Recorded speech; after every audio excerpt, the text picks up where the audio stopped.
Bismillahirrahmanirrahim.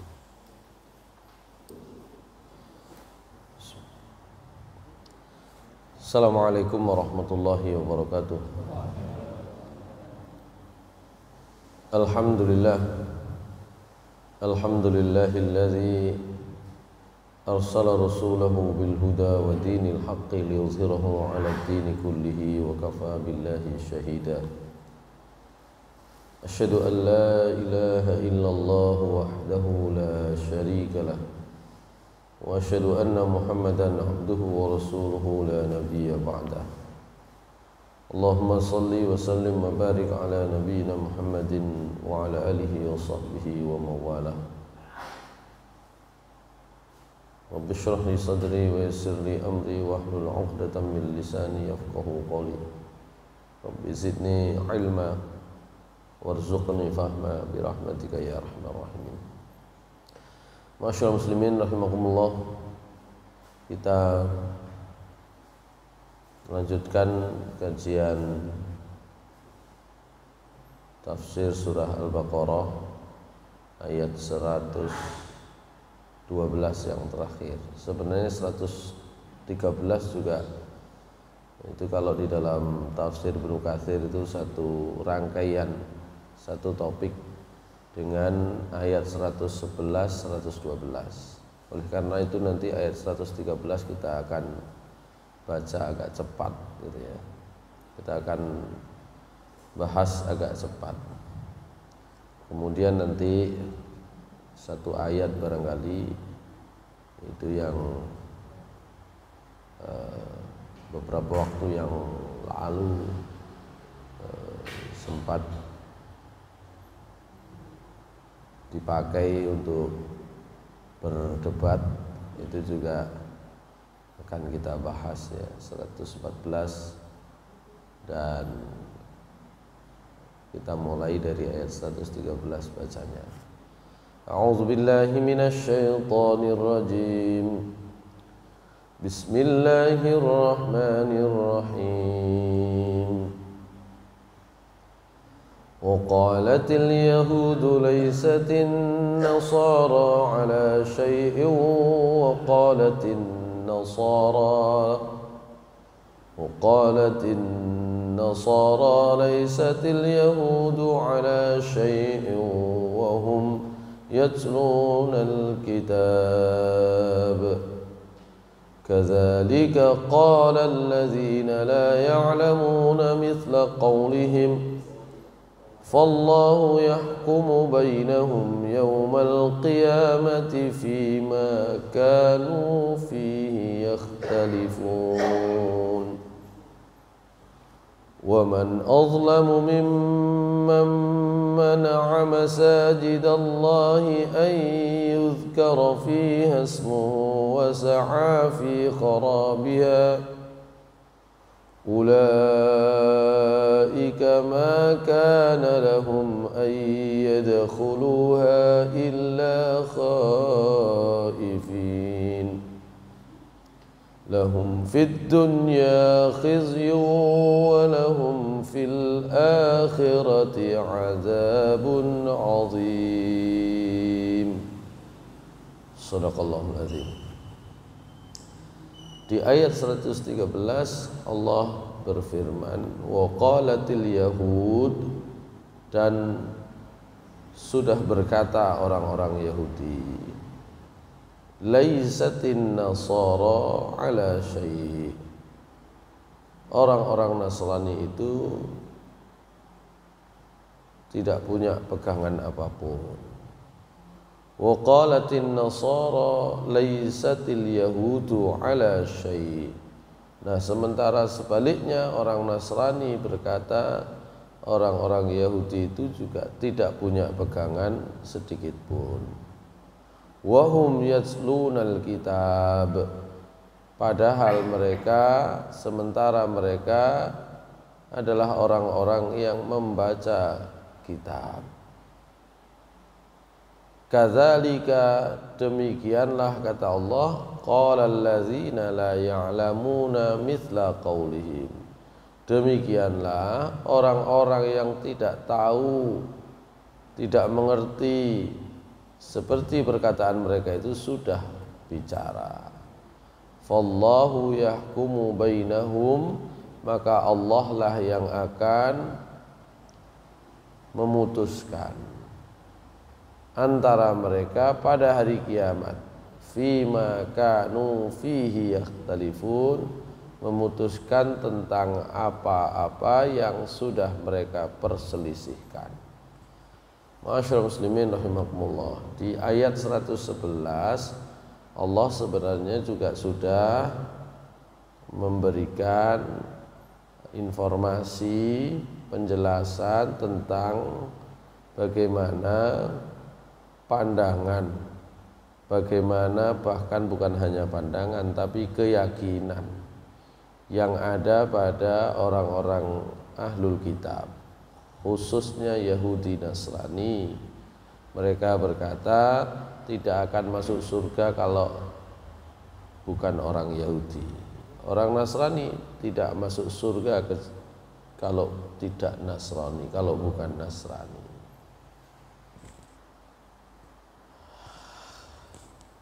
Konteksnya itu kan saling menafikan sebenarnya, sama dengan ayat ini. Orang Yahudi itu menafikan kerasulan, kenabian Nabi Isa. Orang Nasrani itu tidak mengakui apa yang dibawa oleh Nabi Musa. Nah, begitu. Taurat dalam pengertian ini. Saling klaim itu yang kemudian membuat Allah mengatakan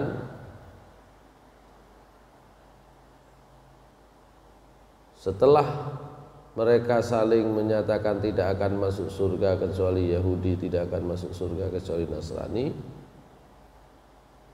Allah mengatakan tilka amanihum, itu hanya angan-angan saja.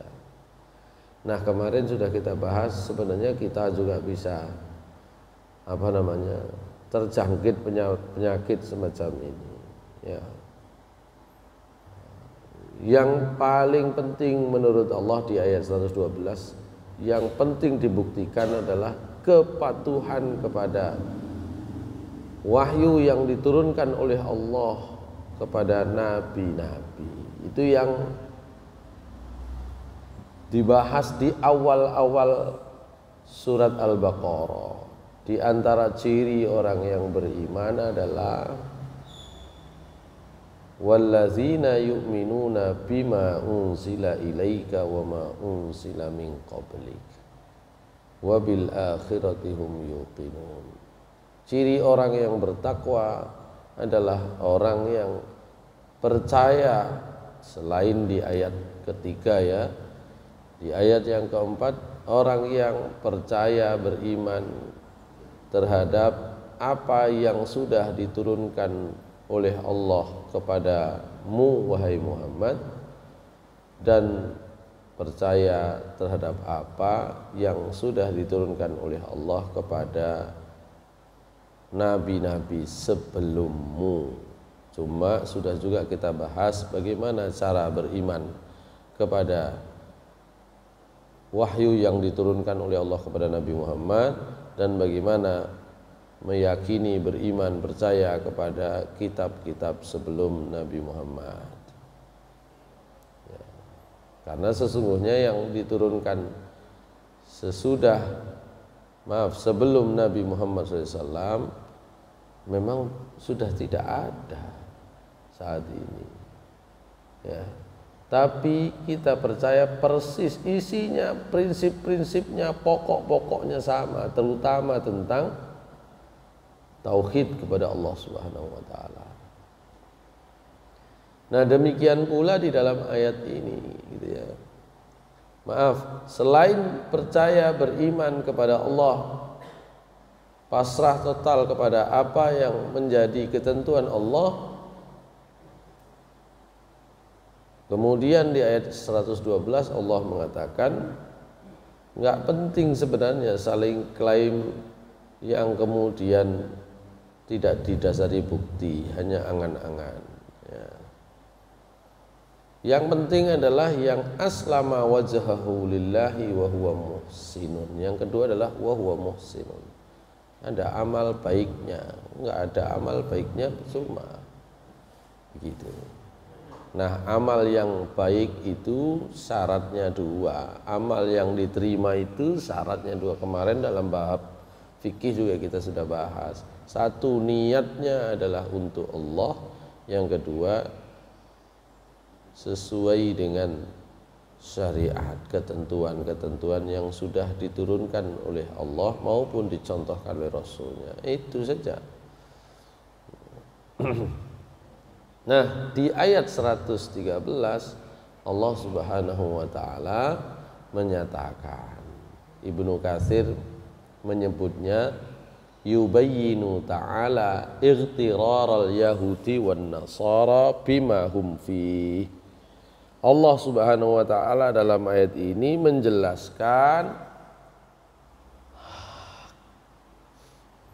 bohongnya, ketidakjelasan pernyataan orang-orang Yahudi dan orang-orang yang Nasrani. Kenapa? Ya karena selain bicara tentang tidak masuk surga kecuali Yahudi dan Nasrani, di sini orang Yahudi mengatakan bahwa orang Nasrani tidak punya pegangan apapun, ya. Tidak punya pegangan apapun. Maksudnya tidak punya pegangan itu apa? Ya, kitabnya itu. Orang Nasrani itu tidak punya pegangan kitab. Kitab yang dipegang itu tidak diakui oleh orang Yahudi. Saya dalam bab ini sering menyebut sebenarnya problem perdebatan antara kaum Yahudi, kaum Nasrani, umat Nasrani dengan umat Islam, termasuk dengan umat Islam itu adalah pada keotentikan. Pegangan yang paling otentik untuk menunjukkan bahwa yang benar Islam, yang benar Nasrani, yang benar Yahudi niku napa? Karena kalau untuk mengaku-ngaku menjadi nabi dan kemudian mendapatkan wahyu, bahkan sampai sekarang pun masih ada. Untuk membuktikan bahwa yang kita yakini itu benar, apa sebenarnya? Buktinya apa? Kalau ngaku-ngaku kan ayat 111 pengakuan, ayat 113 pengakuan. Klaim namanya. Orang sering mengatakan itu namanya klaim kebenaran. Untuk membuktikan bahwa klaim kita itu memang bisa diuji validitasnya. Ini kunopo. Nek sekedar yakin, bahkan orang yang tidak punya pegangan kitab sekalipun itu juga tetap bisa yakin dan kita tidak bisa mengintervensi. Nggak iso kemudian mengatakan salah kamu ini, nggak iso. Saya itu kumpul di forum yang dibentuk oleh pemerintah kabupaten itu ya untuk mengawasi aliran kepercayaan. Aliran kepercayaan nang Sidoarjo iku lho. Nek ana undangan iku ya teko iku. Di Sidoarjo itu ada aliran kepercayaan itu. Wong nek diundang mesti teko. Mesti ada. Orang Islam yang jumlahnya 2 juta, wakilnya ya cuma beberapa orang. Ya, dari MUI 1, dari FKUB kebetulan orang Islam gitu saja. Ya kan gitu ya. Dari MUI 1 orang. Dari aliran kepercayaan yang jumlahnya tidak seberapa, ya 1 orang. Gitu ya. Kadang-kadang kita itu cari ini proporsional. Ya. Saya sering mengatakan dalam praktek demokrasi itu kita itu sering nggak jujur, nggak adil juga. Contoh yang paling gampang demokrasi yang paradok dengan konsepnya itu ya PBB itu. Ya. Sing melek politik kayak Pak Agus maksudnya PBB. Ada resolusi mengutuk Israel 100 sekian negara hanya oleh satu negara. Ya kan enggak ini ya. Paradok demokrasi itu banyak. Saya kalau ngajar ke mahasiswa saya kasih contoh-contoh begitu. Ya bahwa ini sistem yang baik karena memang harus ada keterwakilan yang memadai. Ya, itu tidak masalah. Cuma dalam prakteknya sering kita itu paradok tuh. Paradoknya begitu. Bagaimana mungkin ya jumlah yang banyak, negara yang banyak itu hanya oleh satu negara itu habis. Resolusinya nggak jadi. Tapi teriak demokrasi, teriak tentang pendapat masyarakat, ya bila perlu voting, votingnya itu siapa yang banyak, sudah siapa yang banyak sudah muncul, hanya kalah oleh satu itu. Ya, sampai nangan-nangan ngono iki sakjane sing gak pinter sopo kan ngono ya. Baik. Dalam ayat ini Allah Subhanahu wa taala menjelaskan bahwa adanya saling kontradiksi, adanya saling benci membenci, saling memusuhi. Itu sangat mungkin terjadi termasuk dengan kita. Ya, orang keyakinan itu tidak bisa dipaksa. Allah Subhanahu wa taala mengatakan la ikraha fiddin. Cuma untuk menyatakan kebenaran itu nopo buktine? Apa buktinya? Nopo buktine?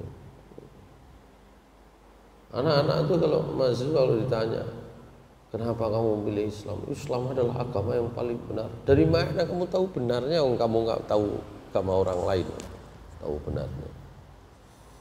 Kalau anak-anak sih masih kita pahami, kita maklum, karena mereka tidak belajar atau mereka itu baru belajar. Ya, kita kan pokoknya Pak, nah, gitu ya. Pokoknya Pak, Islam paling benar. Klaim itu harus ada buktinya. Nah, bukti yang sampai sekarang dan sampai nanti hari akhir dapat dipakai, terutama untuk orang Islam yang harus mengetahui ini adalah keotentikan Al-Quran. Tidak ada lagi. Bagaimana menguji keyakinan itu paling benar? Ya. Sama juga Muhammadiyah dengan NU. Gimana menguji kebenarannya? Gak bisa. Kecuali menguji kebenarannya adalah dengan kesesuaian terhadap Al-Quran. Gitu. Orang lain, kalau kita dengan orang lain menguji keotentikan masing-masing kitab suci, coba uji keotentikannya. Kan mereka nggak pernah mau tuh kalau bicara keotentikan apa namanya Bible, Alkitab juga mau mereka. Nah terus kalau nggak mau, masa diserahkan kepada masing-masing kelompok orang? Kristen ada banyak macam, mana yang paling benar? Wah, repot kan? Islam ada banyak kelompok, mana yang paling benar? Yang paling sesuai dengan Al-Quran, yang paling sesuai dengan wahyu Allah Subhanahu wa taala, termasuk hadis, karena Rasulullah SAW yang disampaikan oleh beliau itu, yang disebut hadis itu, hadis sahih itu semua adalah bagian dari wahyu. Ya.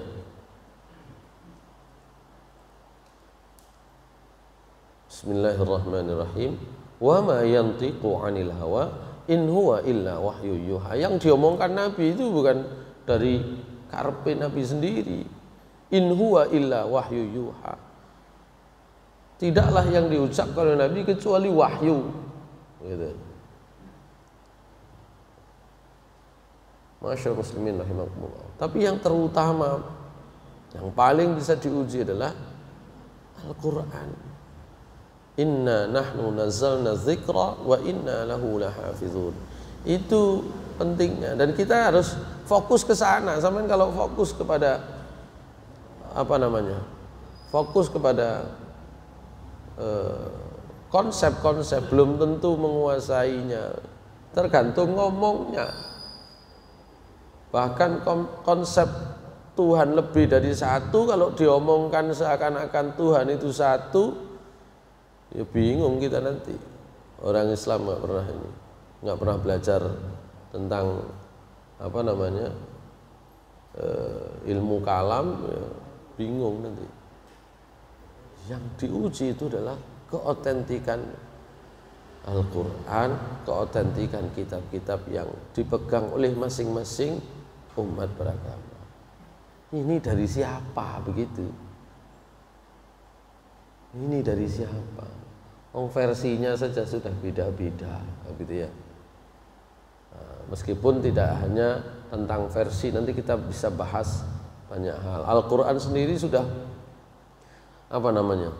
dibongkar-bongkar untuk ditunjukkan ketidakotentikannya. Bahkan sebagian umat Islam yang mengaku sebagai umat Islam dengan paham liberal itu bisa mengatakan Al-Quran itu cuma dokumen sejarah, itu kan masalah itu ya.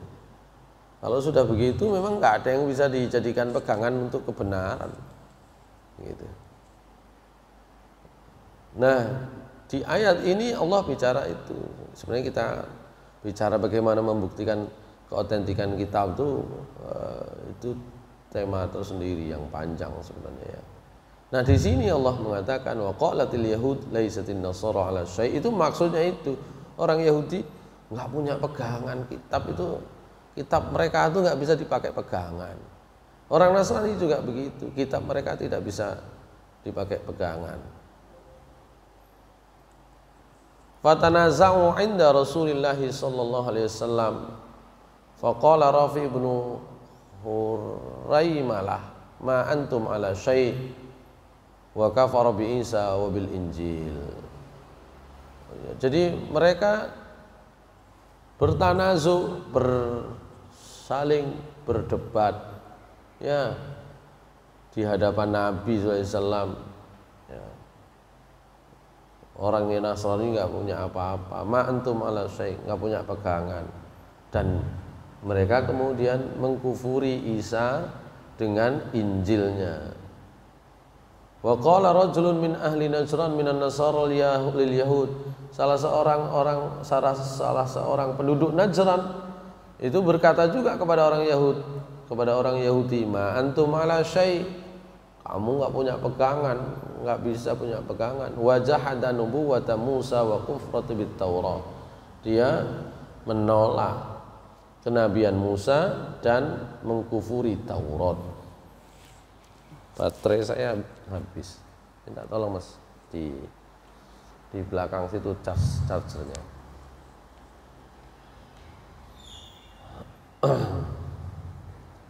Fa anzalallahu fi dzalika min qawlihi ma wa qalatil yahudu laysatin nasara ala syai'in wa qalatin nasara laysatil yahudu ala syai'in wa hum yatlunal kitab. Padahal kata Allah mereka membaca Alkitab. Kalau mereka membaca betul, harusnya tidak saling menafikan tentang kenabian Nabi Musa maupun kenabian Nabi Isa, termasuk kitab suci yang dibawa oleh Nabi Musa dan Nabi Isa. Ya. Wa kullun yakfuru bima fi yadi sahibi. Ya. Setiap kelompok orang Yahudi, orang Nasrani itu tadi saling mengingkari tentang Taurat, isinya termasuk orang yang membawanya. Demikian pula sebaliknya, orang Yahudi juga demikian. Kalau kita kan dijelaskan ya, Amanar rasulu bima unzila ilaihi min rabbih wal mu'minun kullun amana billahi wa malaikatihi wa kutubihi wa rusulihi la nufarriqu baina ahadin minhum. Ya. Jadi kalau umat Islam imannya kepada semua, cuma nanti ketika sudah diturunkan Al-Quran, maka Allah Subhanahu wa ta'ala sesungguhnya sudah memberi stempel kadaluarsa terhadap kitab suci yang lain, dan secara hukum atau sunnatullah, hukum alamnya, keberadaan Taurat maupun Injil itu memang sudah hilang. Itu hukum alam, bukan hanya memberi stempel kadaluarsa, tapi yang memang disebut Taurat dan Injil itu sudah tidak ada. Itu yang sekarang itu kan Bible itu versinya banyak, Injil itu versinya banyak. Itu sing di Allah menurunkan satu kok jadi banyak versi, gitu ya. Jadi itu cara Allah untuk menunjukkan bahwa yang tidak otentik itu kemudian, yang sudah tidak otentik, sudah tidak asli, itu kemudian banyak, dan yang asli sudah hilang. Sementara ketika bicara Al-Quran, yang asli sampai sekarang dihafalkan, ditulis, itu sama. Sampai baca di mana saja, sampai dengarkan orang baca bagian ayat Al-Quran satu surat atau lebih, ya, itu mesti sama, begitu. Maka Allah kemudian mengatakan di dalam ayat ini, kadzalika qala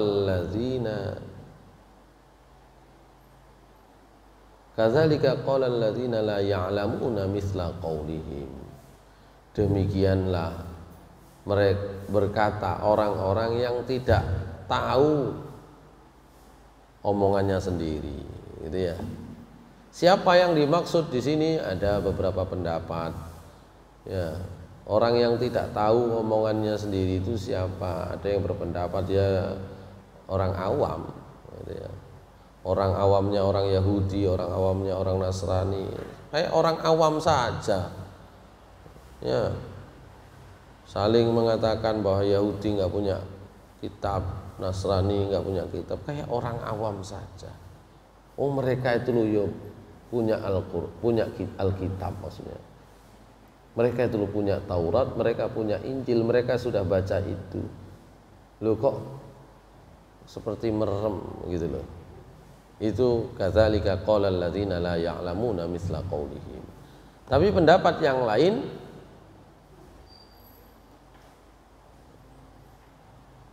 kadzalika qala alladzina la ya'lamuna qala wa qalatin nasara mithla qaulil yahud wa qilihi.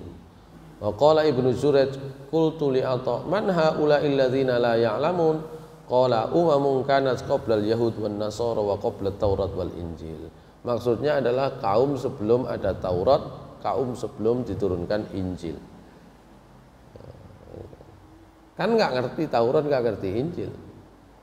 Ya, sebelumnya gitu. Karuan tidak saling mengklaim tentang kebenaran pernyataan orang Yahudi tidak punya pegangan atau orang Nasrani tidak punya pegangan. Memang nggak baca Alkitab, nggak baca wahyu dari Allah Subhanahu wa ta'ala. Di dalam wahyu mereka, di dalam Taurat akan datangnya Nabi Isa itu sudah disebut. Di dalam Injil orang masih tetap diminta untuk mengikuti syariat yang pernah diturunkan kepada Nabi Musa dalam Taurat. Begitu. Sebenarnya yang dalam Al-Quran itu kan juga sebagian besar tentang ibadah dan keyakinan yang pokok itu sama dengan isi wahyu yang diturunkan oleh Allah kepada Nabi Musa maupun kepada Nabi Isa sama. Saya sering mengatakan, apalagi tentang tauhid itu jelas. Ya.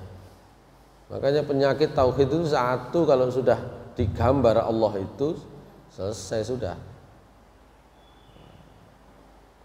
Mau digambar jadi bentuk apapun itu sudah hilang tauhidnya, menjadi syirik. Yang kedua adalah penyakit tauhid dalam keyakinan umat-umat sebelum Nabi Muhammad, sebenarnya termasuk dalam kita sebenarnya. Itu sederhana. Kalau ada orang naik derajat menjadi Tuhan, itu sudah selesai itu. Tauhidnya sudah hilang. Kita kan begitu.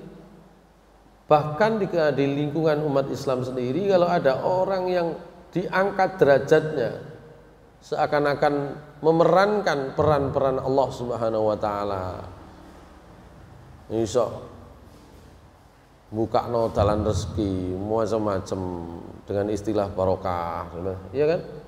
Oh, udah habis tuh. Itu sudah menggeser posisi Allah tuh. Syirik sudah muncul di situ. Dan itulah penyakit tauhid itu. Sementara tentang ibadah-ibadah yang lain, sholat, puasa, ya, itu sama diturunkan kepada nabi-nabi sebelum Nabi Muhammad SAW. Cuma kemudian caranya berubah-ubah itu karena kitab yang otentik sudah tidak terjaga. Ya, sumber ajaran yang otentik sudah digantikan oleh budaya-budaya. Sudah. Coba sholat kita itu, kalau tidak dikalibrasi, kalau bahasanya orang teknik ya, kalau tidak ya, orang teknik kayak alat aja. Sholat itu kalau tidak distandarkan, kalau tidak dikalibrasi dengan Al-Quran dan Sunnah, ngono sing 23 rakaat 7 menit, ini kan. Ono sing 1 hari cuma 3 kali, ya kan. Ono macam-macam nanti. Wah, udah kemana-mana. Itu pentingnya kalibrasi itu Al-Quran, Sunnah Rasulullah SAW. Kenapa kita bicara belajar fikih dari dulu kok itu saja dibahas gitu ya? Ya bukan apa-apa, itu untuk cara untuk mengkalibrasi, cara untuk menyesuaikan dengan standar.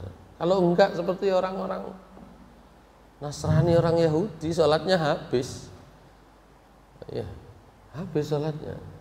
Datang ke tempat ibadah iya, tapi sholatnya sudah berubah cara dari yang sesungguhnya.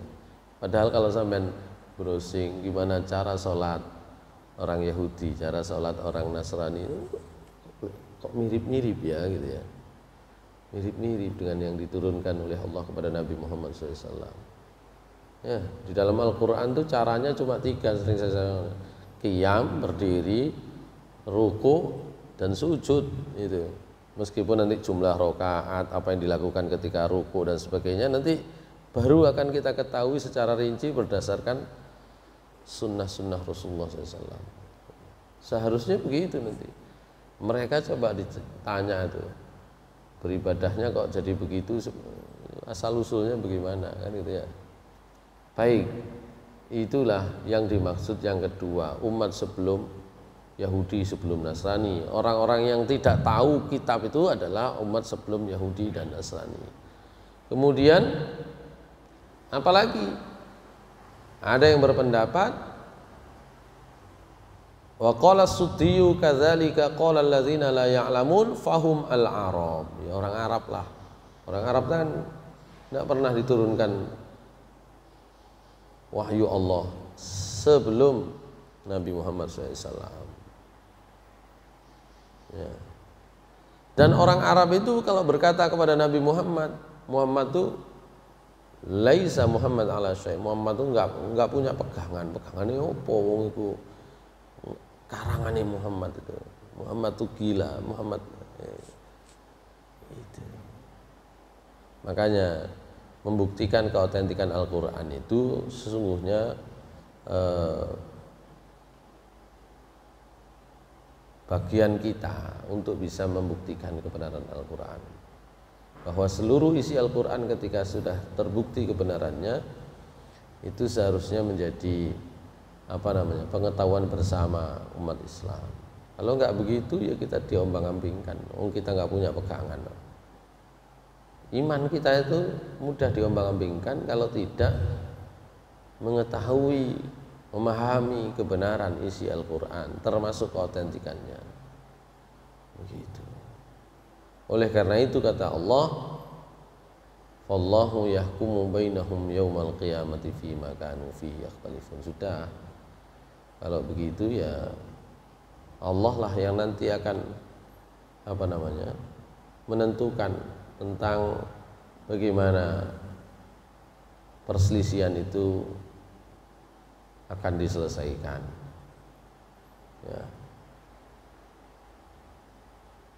Sama dengan pernyataan Allah Subhanahu wa taala di dalam ayat yang lain. Ayat pinten itu coba kita lihat ya. Surah Al-Baqarah. Ya. Dalam surah Al-Baqarah ayat, coba saya buka ya.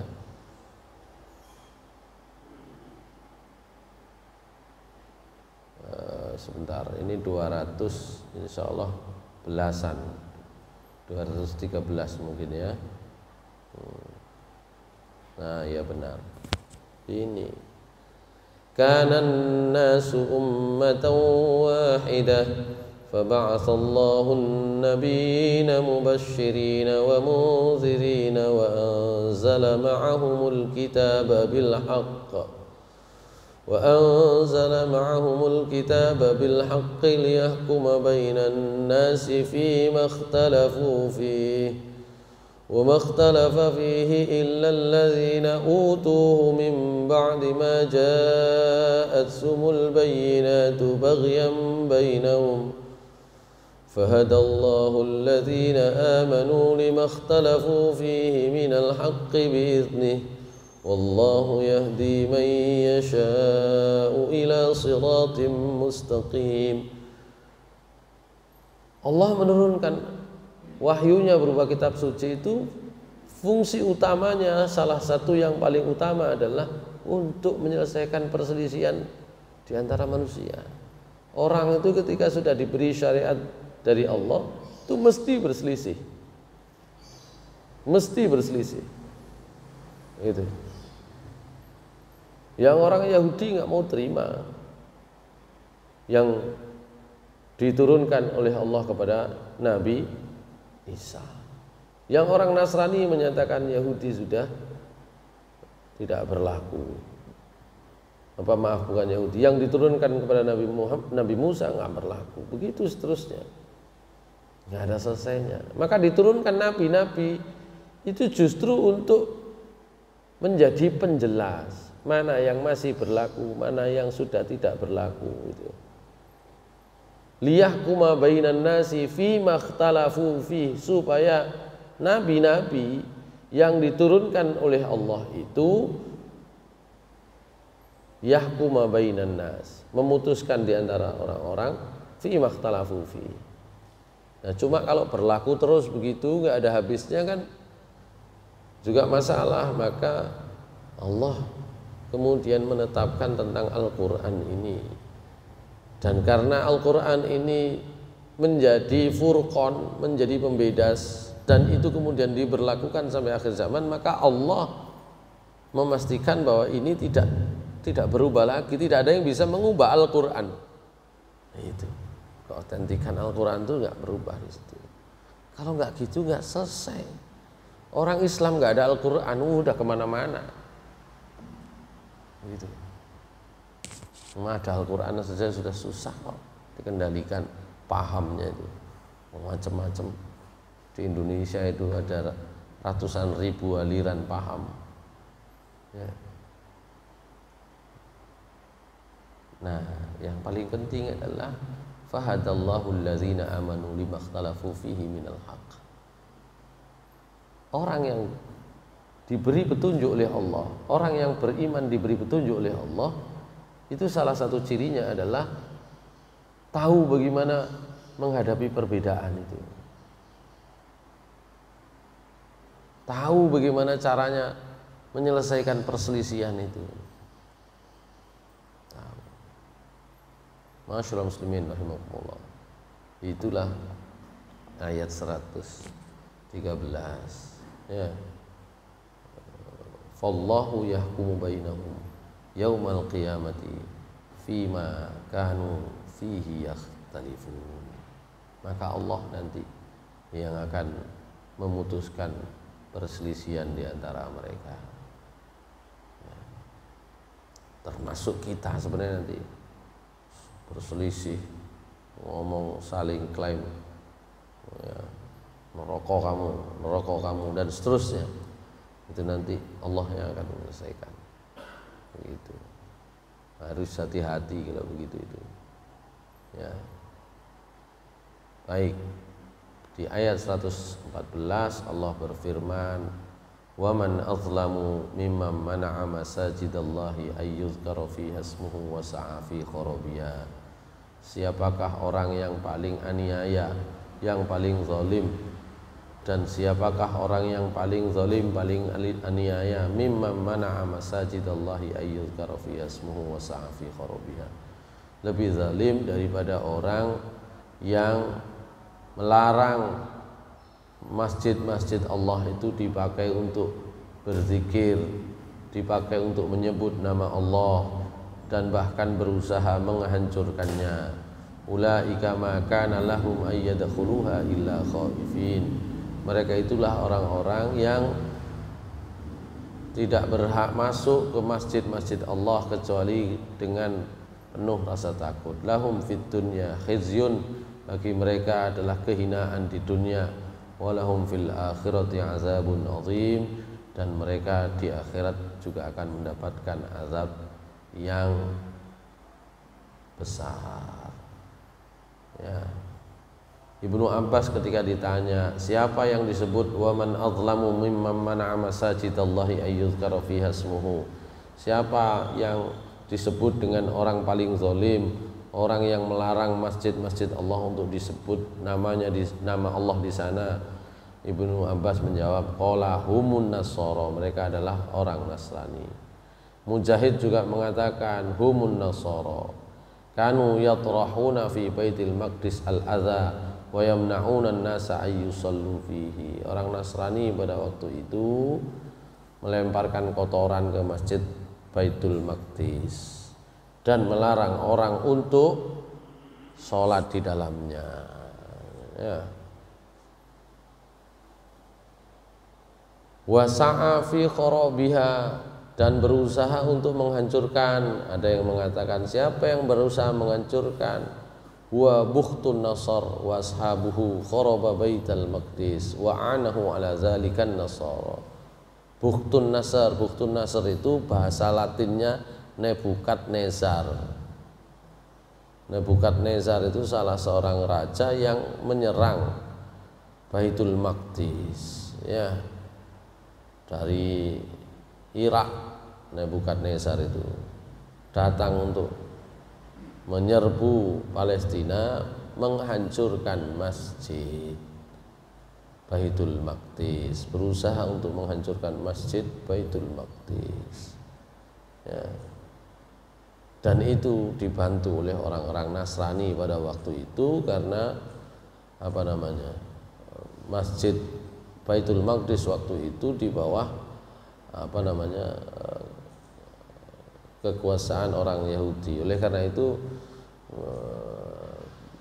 kota Palestina itu disebut juga dengan kota tiga agama.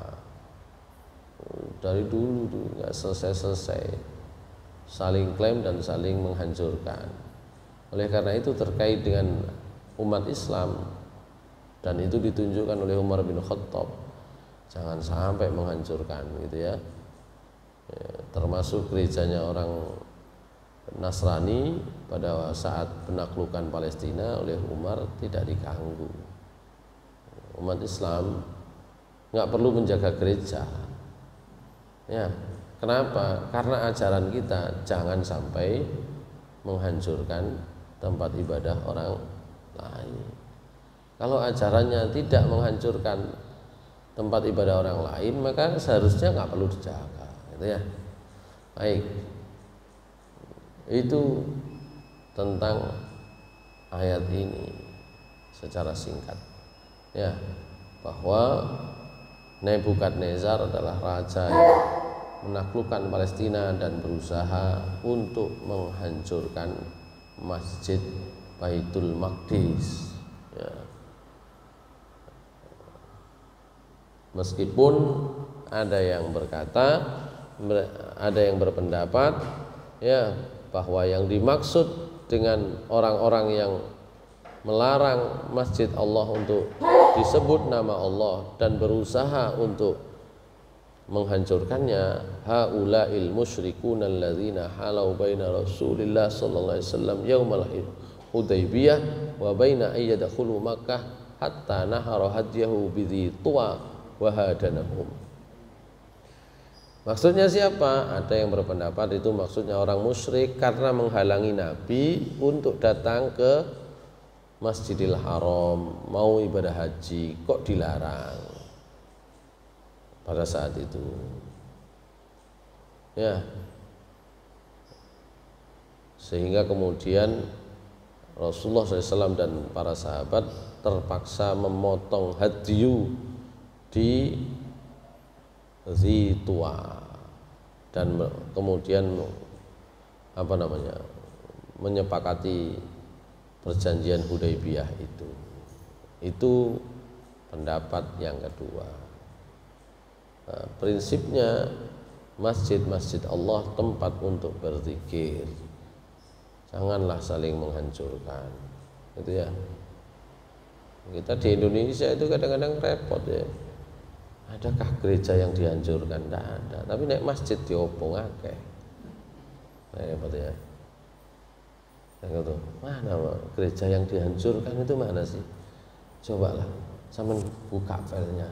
Kalau ada pembangunan tidak diizinkan, belum memenuhi ketentuan tuh, mestinya bukan itu yang sudah berdiri terus dihancurkan tuh mana sih? Gak ketemu saya kalau buka-buka berita, buka film. Tapi kalau masjid dibakar, masjid diserang, aduh. Baik, saya kira demikian. Kita akhiri kajian kita pada hari ini. Mudah-mudahan kita bisa mengambil ilmu dan hikmah yang ada dalam ayat ini. Allah Subhanahu wa taala memberikan kepada kita contoh-contoh termasuk tentang umat lain itu supaya kita mengambil pelajaran, karena itu barangkali juga akan menjangkiti kita, ya, supaya tidak terjadi, maka Allah memberikan pelajaran-pelajaran ini sekaligus untuk memberikan kepada kita informasi tentang perilaku orang atau umat-umat lain. Aqulu qouli hadza wa astaghfirullah li wa lakum. Assalamualaikum warahmatullahi wabarakatuh.